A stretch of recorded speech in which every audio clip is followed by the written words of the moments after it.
Hello, friends. This is part 4 of my ongoing series, Growing Up Mormon and Then Leaving. In part 3, I got to 15 years old. I will put in the description below a link to that video so you can go watch it. These really do need to be watched in order because it's a chronological history of what it was like growing up as a Mormon. And I need to correct something right first that I missed. In the last 2 videos, I had talked about the first time I got up to speak in church. That when I was 8 years old, my mother had volunteered me to speak in Sunday school for a 2.5-minute talk. The church is really big about getting people up in front of the congregation, which can be about 150 people, to profess their testimony and their conviction in the church is true, the Book of Mormon's true, Joseph Smith was a prophet, our prophet, now it's Nelson, is a prophet of God. They ingrain that in you as a little child from like 4 years old when you go into primary. So by the time I was 8, they wanted me to get up in Sunday school, and at this time, we were back having 2 meetings a day on Sundays, Sunday school for an hour and a half, and sacrament meeting in the afternoon for an hour and a half, basically spending your whole day in church. Sunday school, my mom volunteered me to do this damn talk for 2.5 minutes. I don't even remember what it was about. I just remember I had to sit on the stand through the whole meeting, eyeballing all those people. And I did not like that she volunteered me. And when it got time to get up, now, she had prepped me. I had said this in my previous 2 videos. She'd prepped me by helping me. We had all these little books that had these little nuggets of wisdom that I could use to incorporate into my talk. And she would sit there with a piece of paper and mark how many times I said, but, so, to help me not do those things. And watch my mouth and not making, weird noises and stuff, which I know I do it now. And I probably do it more now out of rebellion to her indoctrination than anything else. But when 8 years old, sitting on the stand, and it came time, they called my name. I literally slid down in my seat as if I could hide, that they weren't going to see me slipping down into my seat. And I didn't get up. They called my name like 3 times, and I didn't get up. Nope. Sat all the way down like I almost fell onto the carpet from my seat. I was not going to get up. I got so scared, paralyzed in fear. So my mom learned not to volunteer me for speaking after that. And then when I was 12, I had stated this, that the first time I got up to finally speak was at the first Sunday of the month. They have a testimony meeting. And some wards will have you go all the way up to the pulpit on the stand and speak. With some wards will have somebody, one of the priesthood holders, carrying a mic around into the pews. And that was when we were sitting at the very back of the chapel, and I got up and I bore my testimony. And it was like, after I did that, and I talked about this, how I really felt that energy of connecting with the audience and wanting to really thinking, wow, I like speaking.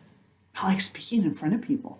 Because people responded, they were like, "Oh, you're only 12 years old, and you have such a beautiful testimony, and you're such a model, such a role model." And God, who 12-year-old doesn't want to hear that? So I wanted to clarify that I did not get up and speak at that 8-year-old incident, and then at 12, the talk was finally burying my testimony, and then somebody from the bishopric asked me if I wanted to speak like the next month, and I was like, yeah, sure, I'll do it.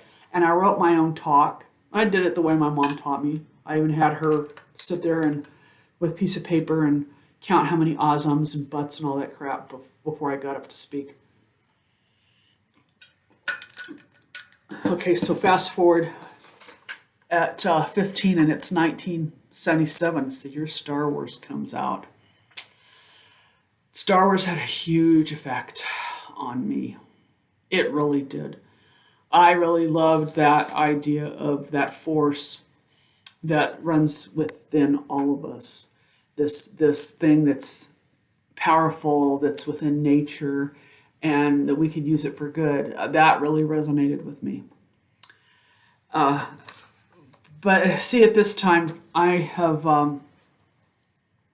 been sexually assaulted twice. Okay, when I was 7, and when I was 10. And you know what? I'm actually writing books.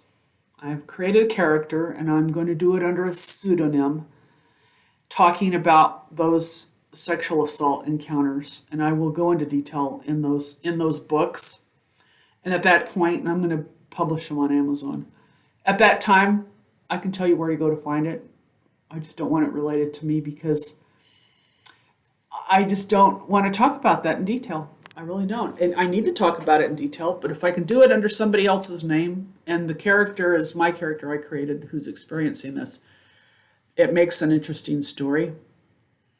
And actually, I'm thinking that in the books, what I'm going to do is create the outcome that I would have liked to have seen happen. Like those people, those predators getting comeuppance for what they did to me. I don't know, I'm still kind of playing with the idea about that. And who knows, maybe I'll write 2 versions. Maybe I'll write what really happened and then what I would have liked to have happened. I could do that. But anyway, so I'm not going to talk about that in these videos. Just not going to do it. So by the time I'm 15, both of those sexual assaults have happened. And I've actually even noticed that I'm having some bisexual sexuality tendencies because I don't trust men because of what happened. And I have some of my girlfriends that really don't like me because they're calling me a les. And of course, I don't talk about that at church because Mormons, LDS Church is very homophobic. That was like the camel that broke. That was the straw that broke the camel's back for us when we lived in Utah 6 years ago. Why we finally went ahead and left because we just got so tired of their homophobic stance toward the LGBT community and treating them like garbage. Such a horrible trampling of human rights, civil rights. Anyway, so at this point, I'm not talking about my tendencies to be bisexual. And I was babysitting one night and really hating my life. And I took a serrated knife and tried to cut my wrists. And I didn't cut hard enough to go to the hospital. It was enough where I put Band-Aids covered up my wrist, and the people I was babysitting for didn't notice, didn't see. But when I got to school the next day, a friend, it was a guy friend, in my reading class noticed, and he said, "Did you try to cut yourself?" And I talked to him. He was the only one I talked about it. And he said, "You need to get help. Why is it you hate your life so much that you feel like you got to cut yourself and kill yourself?" And God, my own mother didn't even notice because she was working all the time.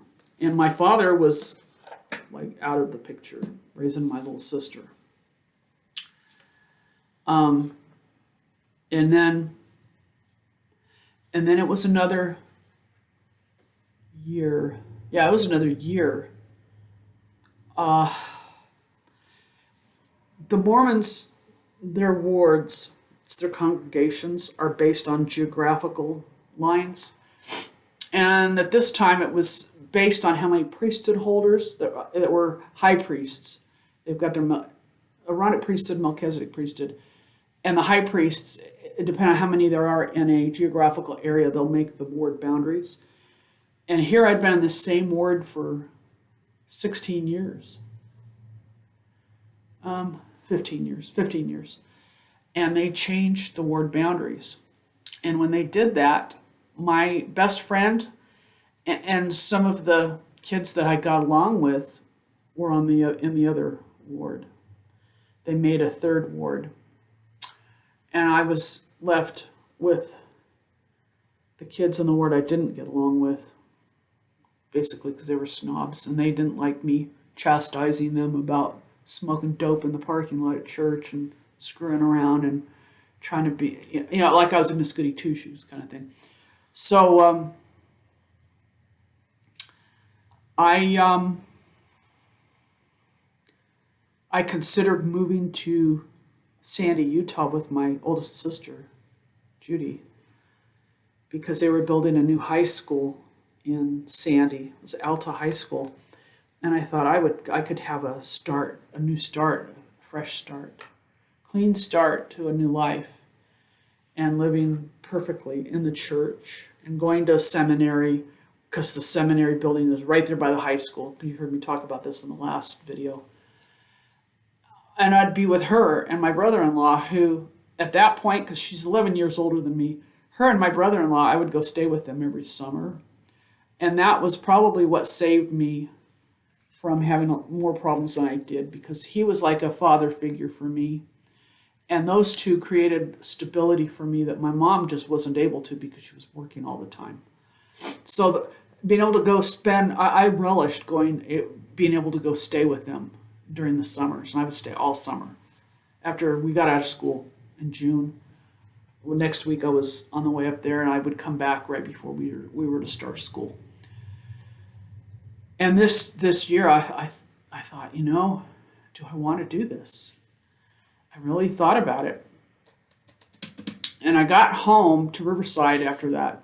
My sister Sybil, her fiance, Bobby, was in a band. He played band in the club circuit all across Southern California.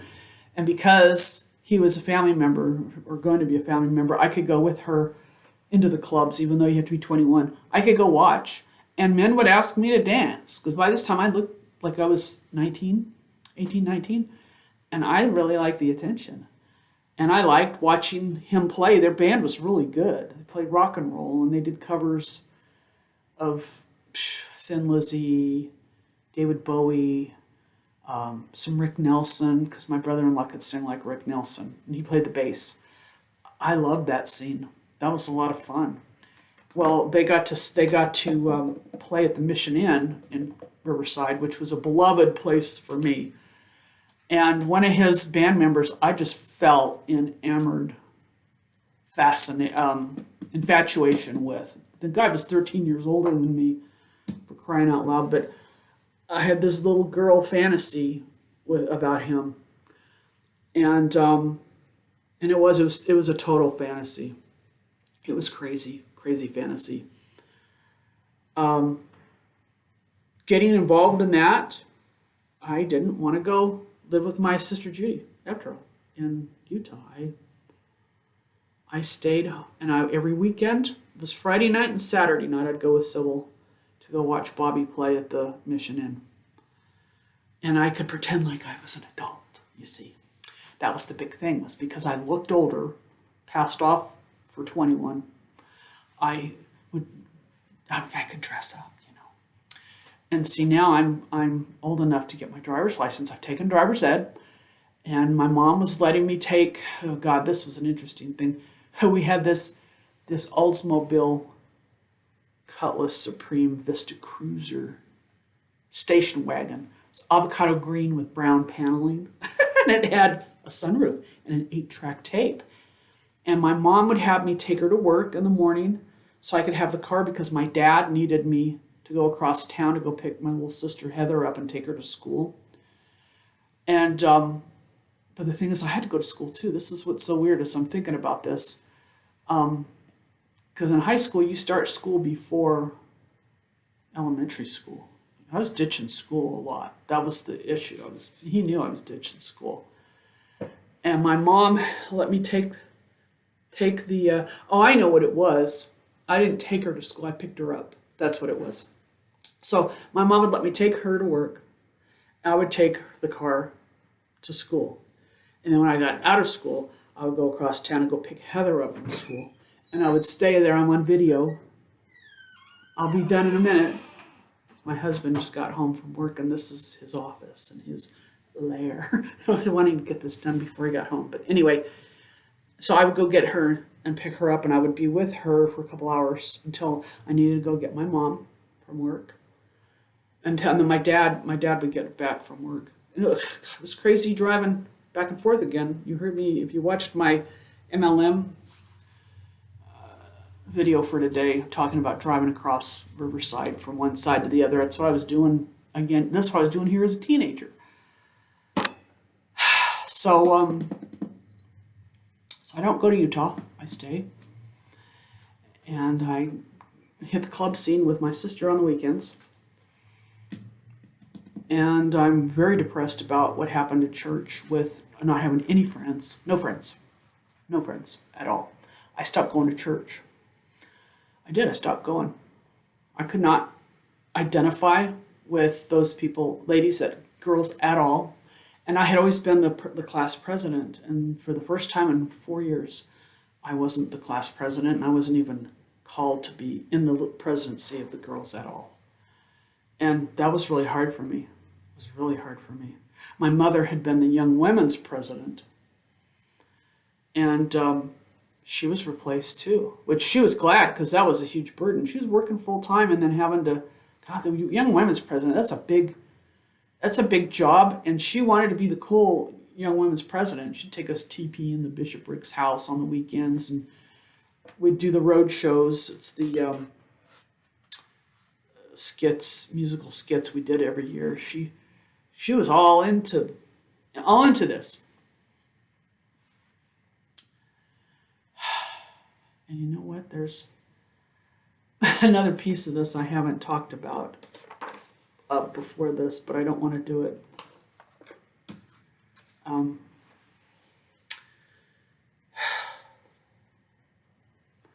going to wait until the next video, because I like to keep these short. I don't want these to be running on. So I'm going to make a note to myself, because there's another suicide attempt that comes up. But there was something else that happened with my mom. And this was before the split of the wards and before the whole bottom fell out. And I need to think about that before I go to tell you this, because I have to go back into that space. And it's hard. It's hard for me to talk about this kind of stuff, because my childhood and my teenagers, they were not happy. I constantly doubted myself, and my mom was always telling me I wasn't going to amount to very much. And I know she did it out of frustration, because her own mother did that to her. Because her own mother did it to her. It was this cycle. God, this cycle of 4 generations of abuse, mental abuse like that they didn't see it as abuse. That was just, you're this perfectionist and expected to live up to these high demands that I can't blame my mother. I don't blame her anymore. I've done too much work to be able to criticize and blame her anymore for any of the things that she said to me growing up, because we were at peace when she died. We were at peace with each other. But and that'll come later. But anyway, during this time at 15, 16 years old, most teenagers are having a hard enough time trying to figure out where they are, what they want to do. And I didn't know what I wanted to do when I grew up. I made this list when I was 12, saying that I wanted to go on a mission for the church, even though they demanded the men do it. They didn't. The women, you went if you turned 21 and you weren't married. But I had that as a goal. And I wanted to be a wife and mother, because that's all my mother wanted to do, and she didn't get to do that because she had to work all the time. And I believe having to work all the time and the job she had, it shortened her life. She died when she was 58. And it was because of all the stress. I believe that. So I wanted to live the life she didn't get to. That's what I wanted. I'm sure I wanted to go to college, because they always told us in the church to go to BYU. And so I was going to go to BYU. I wasn't sure what I wanted to do. I would have liked to have been an actor or sing. I was in drama with bit parts, and I was always in choir. Always told I had a great voice. I just didn't know how to promote myself. And then I wanted to become an interior designer.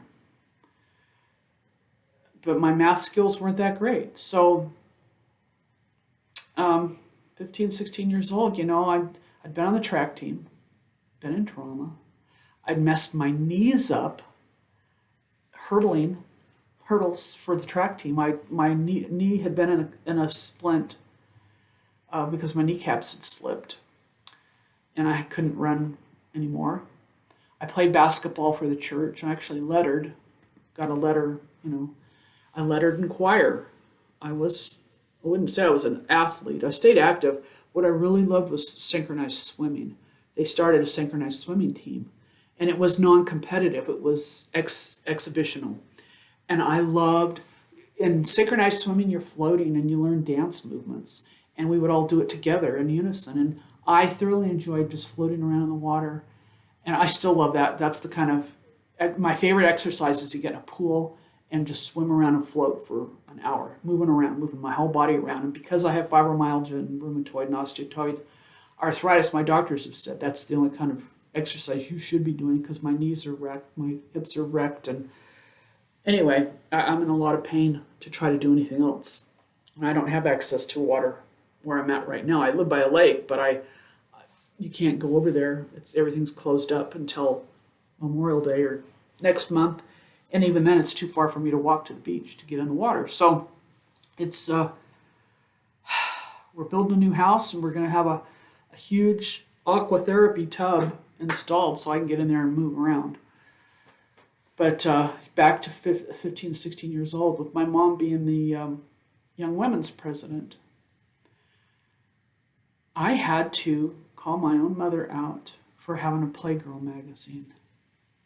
She had a coworker who posed nude for Playgirl, had just come out, and it's the women's version of Playboy. And she had a coworker who posed. And she bought this, and I was like, Mom, what are you doing? And she opens it, and she even shows me, and he's full frontal nude. And I was like, Mom, we don't do this kind of stuff, because they always taught us how bad harmful pornography was. Masturbation will make you go blind and crazy, blah, blah, blah. Don't touch yourself that way because you're a temple of God, and that'll do things. It's a sin. Well, she said, I'm just going to buy it to see him and support him. And then the next month, she bought another issue. And then she bought another issue. And she was trying to hide them from me. And I found them one day when I got home from school. And I took them and I went out to the garbage can and I burned them all. And when she got home, I said, I burned all your magazines. And I said, if I find another one, I'm going to go tell the bishop. Telling on my own mom. Can you believe that? And when I look back now, after spending almost 10 years of my marriage with deployments through the military and being separated from my husband, I totally get why she had those magazines. And I feel bad for criticizing her for it. It's like, God, we've all got sexual parts of us that have to express somehow. And it's amazing she was able to do what she did for so many years, not getting anything, not having sex. It's just, what the hell? Did you hear that? Some dang, it's Friday. Tourists are coming up here. Anyway, so that's where 15, 16-year-old is going to end. And I will talk about it in the next video. 1978, fall 1978, being 16, and hitting the clubs with my sister and leaving church and starting to really want to drink alcohol. At least try it. So thank you for watching. If please like the video. I guess if you don't like it, I mean, just say something. If you want to make a comment, make a comment. I know this is all sounding crazy, but please subscribe if you feel inclined to, and hit the notifications bell. And I will see you next time. Bye.